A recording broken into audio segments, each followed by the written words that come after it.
अस्सलाम वालेकुम दोस्तों, उम्मीद है कि आप सब खैरियत से होंगे। दोस्तों, आज की वीडियो के अंदर हम जानेंगे कि कौन से लोग बैंक से कार फाइनेंस बआसानी ले सकते हैं और उसके लिए कौन कौन से डॉक्यूमेंट्स रिक्वायर्ड हैं।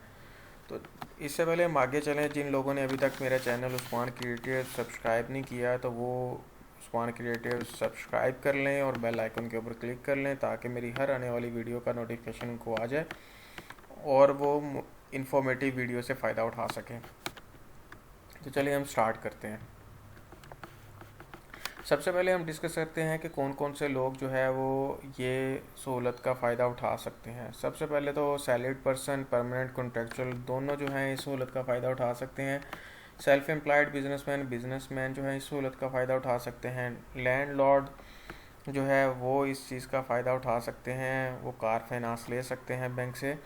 रिटायर्ड इंडिविजुअल, अगर आप रिटायर्ड हुए हैं फिर भी जो है आप कार फाइनेंस करवा सकते हैं। Individuals with consistent rental income, अगर आपकी हर महीने आपके बैंक अकाउंट के अंदर रेंटल इनकम क्रेडिट हो रही है तो आप कार फाइनेंस का जो है वो फैसिलिटी हासिल कर सकते हैं। अगर फॉरेन रेमिटेंस भी अगर आप हर महीने भेज रहे हैं तो जिसके भी नाम पे आप भेज रहे हैं फॉरेन रेमिटेंस, उसके नाम की जो है आप कार को फाइनेंस करवा सकते हैं। अब इसकी डॉक्यूमेंटेशन क्या क्या चाहिए हम डिस्कस करते हैं। सबसे पहले हम डिस्कस करते हैं सैलरीड पर्सन के हवाले से। सैलरीड पर्सन बेशक परमानेंट है, कॉन्ट्रेक्चुअल है, सबसे पहले तो उनको जो है वो रिसेंट सैलरी स्लिप चाहिए होगी और 6 महीने की बैंक स्टेटमेंट चाहिए होगी। सिर्फ और सिर्फ ये दो डॉक्यूमेंट्स चाहिए।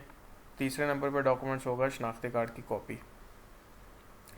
आपने उस बैंक की 6 महीने की स्टेटमेंट लेनी है जिस बैंक के अंदर आपकी सैलरी क्रेडिट हो रही है, आपने किसी और बैंक की स्टेटमेंट नहीं लेनी। सेल्फ एम्प्लॉयड बिजनेसमैन 6 महीने की बैंक स्टेटमेंट चाहिए। इसके अंदर जिस भी बैंक के अंदर आप अपना अकाउंट चला रहे हैं, लाजमी नहीं है कि आप अगर बैंक अल्फला में अप्लाई कर रहे हैं कार के लिए तो आपकी बैंक अल्फला की ही स्टेटमेंट चाहिए। आप यूपीएल की स्टेटमेंट लगा सकते हैं, एचपीएल की स्टेटमेंट लगा सकते हैं, किसी भी दूसरे बैंक की स्टेटमेंट लगा सकते हैं। 6 महीने की बैंक स्टेटमेंट चाहिए। अगर आपकी बैंक स्टेटमेंट नहीं है तो आप इनकम वेरिफिकेशन रिपोर्ट, इसको इनकम एस्टिमेशन रिपोर्ट भी कहा जाता है, आप जो है वो एक कंपनी हायर की जाती है बैंक की तरफ से, वो आपके बिज़नेस को विज़िट करती है, आपके स्टॉक को देखती है, आप मुख्तलिफ डॉक्यूमेंट्स चेक करती है, परचेजेस को, सेल्स को चेक करती है। उसकी बेस के ऊपर जो है एक इनकम एस्टिमेशन रिपोर्ट बनाई जाती है जिसके अंदर बताया जाता है कि आपकी महीने की इनकम इतनी है।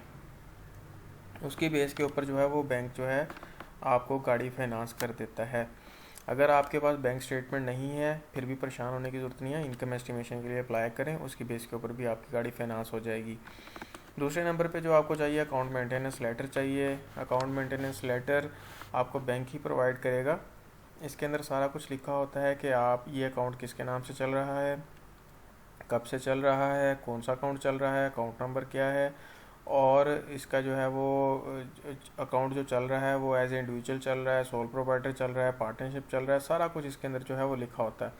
तो ये जो लेटर होता है ये बैंक ही इशू करके देता है। लैंडलॉर्ड्स भी जो है वो गाड़ी की फाइनेंस की फैसिलिटी का फ़ायदा उठा सकते हैं। इसके लिए आपको चाहिए का क्या, इसके लिए सबसे पहले तो आपको फ़र्द मलकियत चाहिए, फ़र्द चाहिए। दूसरे नंबर में मुख्तार कार, इसको आप खसरा गदावरी भी कहा जा सकता है। इसके अंदर क्या होता है कि आपके पास एग्जांपल ले लेते हैं कि आपके पास अपनी जो ज़मीन है वो 5 एकड़ है या आपके पास अपनी ज़मीन नहीं है। एग्जांपल, आपने किसी और की ज़मीन का एग्रीमेंट किया हुआ है कि आप काश्त करेंगे, तो आप उस एकड़ का एक यानी कि आप समझ लें कि रेंट पे आपने वो ज़मीन ली हुई है, उसको जो है वो मुख्तार कार कहा जाता है। और तीसरे नंबर पे जो आपको जो चीज़ चाहिए वो है बैंक स्टेटमेंट, 6 महीने की बैंक स्टेटमेंट चाहिए या इनकम वेरिफिकेशन रिपोर्ट। अगर आपकी बैंक स्टेटमेंट नहीं है, जो अमूमन ज़िम्मेदार लोगों की बैंक स्टेटमेंट नहीं बनी होती, वो क्या करेंगे, वो इनकम वेरिफिकेशन रिपोर्ट के थ्रू भी जो है वो गाड़ी ले सकते हैं। रिटायर्ड इंडिविजुअल्स भी जो है वो कार फाइनेंस की फैसिलिटी का फ़ायदा उठा सकते हैं। इसके अंदर उन्होंने करना क्या है, रिसेंट पेंशन स्लिप देनी है उन्होंने कि क्या उनकी पेंशन जो है इस वक्त क्रेडिट हो रही है, और दूसरे नंबर पे 6 महीने की बैंक स्टेटमेंट, जिस भी बैंक के अंदर जो है उनकी पेंशन क्रेडिट हो रही है उसकी 6 महीने की जो है उन्होंने बैंक स्टेटमेंट देनी है। और तीसरे नंबर पे उनकी जो डॉक्यूमेंट चाहिए होगा, उनके शनाख्ती कार्ड की कॉपी चाहिए होगी। तो रिटायर्ड इंडिविजुअल्स भी जो है वो ऑटो फाइनेंस की फैसिलिटी हासिल कर सकते हैं। रेंटल इनकम, अगर आपकी रेंटल इनकम आपके अकाउंट में आ रही है और हर महीने टाइम से आ रही है, तो फिर भी जो है आप इस ऑटो फाइनेंस की फैसिलिटी हासिल कर सकते हैं। जैसे एग्जांपल, अगर किसी बैंक को दी हुई है अपनी ज़मीन किराए के ऊपर, या फिर किसी मल्टीनेशनल कंपनी को दी हुई है, तो मल्टीनेशनल कंपनीज या बैंक्स जो है उसके बैंक अकाउंट के अंदर जो है वो पैसे ट्रांसफ़र करते हैं। उसकी बेस के ऊपर जो है वो गाड़ी की फैसिलिटी हासिल कर सकते हैं। टाइटल डॉक्यूमेंट्स साथ चाहिए होंगे कि ये जो ज़मीन जिसके ऊपर बैंक या वो कंपनी बैठी हुई है वो उसकी ही ज़मीन है। टाइटल डॉक्यूमेंट्स चाहिए होंगे। और तीसरे नंबर पे 6 महीने की बैंक स्टेटमेंट, जिस भी बैंक के अंदर आपका रेंट क्रेडिट हो रहा है उस बैंक की 6 महीने की स्टेटमेंट चाहिए होगी। ये 3 डॉक्यूमेंट्स दे के आप जो है ऑटो फाइनेंस की फैसिलिटी हासिल कर सकते हैं। फ़ॉरेन रेमिटेंस के अंदर क्या है कि सबसे पहले तो जो है मैं आप लोगों को बताता चलूँ कि जो बंदा बाहर से पैसे भेज रहा है उसके नाम पे गाड़ी नहीं होगी।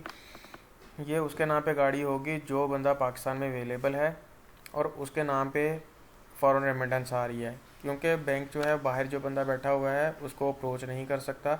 अगर एग्जांपल कोई किस्त वगैरह शॉर्ट है तो बैंक बाहर वाले बंदे को अप्रोच नहीं कर सकता। जो पाकिस्तान में बंदा बैठा हुआ है उसको ही अप्रोच कर सकता है। इसलिए जिसके नाम पे रेमिटेंस आ रही होती है और वो पाकिस्तान में अवेलेबल है, तो फिर ही हम जो है वो बैंक वाले जो है उसको गाड़ी फाइनेंस करते हैं। इसके अंदर क्या है, इनकम का प्रूफ चाहिए, जॉब का प्रूफ चाहिए। वो जो भी बाहर वो बंदा काम करता है उसका जो है वो बाहर का प्रूफ लग जाएगा।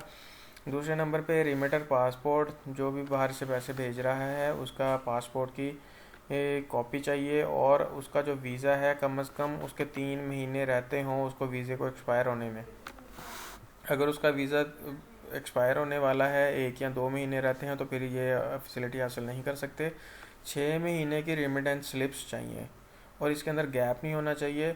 यानी कि अगर हम जून के अंदर अप्लाई कर रहे हैं गाड़ी के लिए, तो फिर जनवरी से लेकर जून तक की रेमिटेंस का उसके पास डिटेल होनी चाहिए। तो उम्मीद है कि आप लोगों को मेरी ये वीडियो पसंद आई होगी, इन्फॉर्मेटिव लगी होगी। अगर आपको मेरी ये वीडियो पसंद आई तो मेरी इस वीडियो को लाइक कीजिएगा, मेरे चैनल उस्मान क्रिएटिव को सब्सक्राइब कीजिएगा और इस वीडियो को अपने दोस्तों के अंदर शेयर भी कीजिएगा ताकि वो भी इस वीडियो से इन्फॉर्मेशन हासिल कर सकें। अगर आप लोगों का कोई क्वेश्चन हो तो मेरे कमेंट सेक्शन के अंदर आप मुझसे पूछ लीजिएगा, मैं उसका ज़रूर रिप्लाई करूँगा। अपना और अपनी फैमिली वालों का बहुत ज़्यादा ख्याल रखें। पाकिस्तान जिंदाबाद। अल्लाह हाफिज़।